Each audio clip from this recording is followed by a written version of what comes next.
беріп жатыр. Ал Айдана деген періште қыз ғой, ол да жас қыз, өзінің де тап сондай 2 қызы бар. Және Айдана деген міне кеше ғана жасқа толған өзінің қызы бар.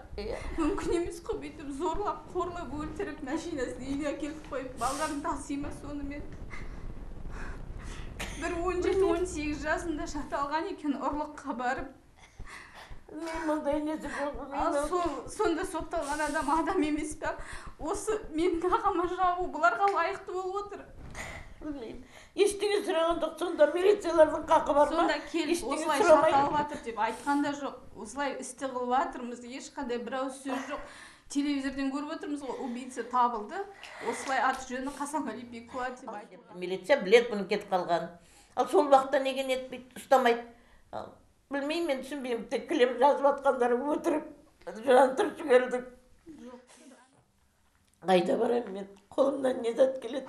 Ал бір сөз айтпастан баламды қамап тастап отыр. Кездестірмейді, жолықтырмайды, не передача бермейді, бір темекі тартады, не темекісін де бергізбей отыр. Оған қара суда не положено деп айтты дейді. Ал соған мойнын әлейін деп отыр. Басқа күні болса тентектіктері бар, бұрыннан сотталған, неше түрлінің бәрін жазып жатыр. Но сол күні үйде болды 2 күн, 14-ің 15-і қасымда. Қалай мен оны жіберем сонда?